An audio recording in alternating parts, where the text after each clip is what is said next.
The letter Linda never sent. Linda walked across the dressing room and pulled something from her bag. It was a worn-out envelope. "I wrote this in 1993, she said softly, after that interview.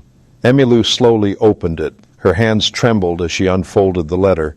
Inside, Linda had written something that Emmylou had never expected.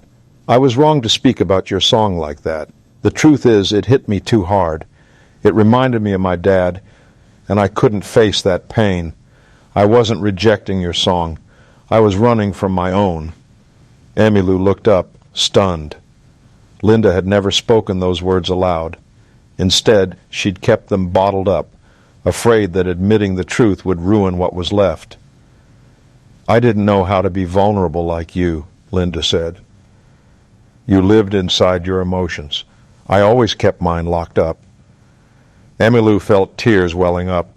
She remembered all those moments, the silence, the awkwardness, the distance, and suddenly it all made sense. They weren't enemies. They were just broken in different ways. "I'm sorry, too," Emmylou whispered, "for thinking the worst of you." It was a moment that healed years of silence, but the story wasn't done. There was one last twist neither of them saw coming, because just weeks after that show, Linda's voice began to fade, and when Emmylou heard the news, it broke her in a way that no song ever could. The voice that faded. Only 3 weeks after that emotional night backstage, Emmylou got the call. Linda had been diagnosed with something serious. At first, doctors weren't sure, but the symptoms were clear. Her voice was disappearing, slowly and without mercy. The powerhouse voice that once soared over stadiums was now a whisper. Emmylou sat by the window, the phone still in her hand, heart pounding.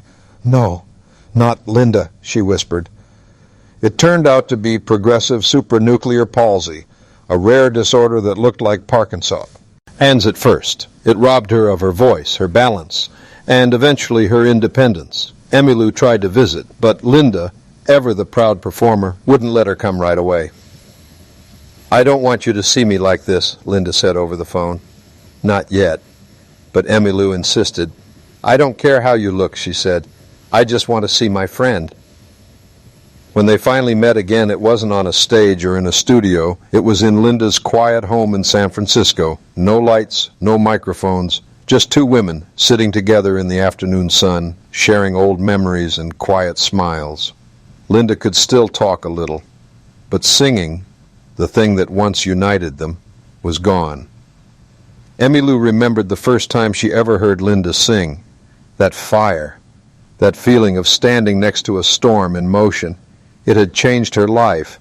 Now that storm was silent, but something surprising happened in that visit. Linda, even with her fading strength, reached for Emmylou's hand and said, "I used to envy you." Emmylou blinked, confused. Linda continued, "You never chased fame. You chased the truth in music. I was too scared to go that deep." It stunned Emmylou. All these years, she had felt like the shadow beside Linda's spotlight. But in truth, Linda had been watching her with admiration, and suddenly everything shifted again. What they'd lost in music, they had regained in friendship. But there was still one last wish, something Emmylou had to do, not for herself, but for Linda, because even though Linda could no longer sing, her song still lived, and Emmylou was about to make sure they would never be forgotten, not by fans, not by the world, and certainly not by her. The stage was calling once again, but this time it would be different because the final tribute was coming, and it would leave everyone in tears.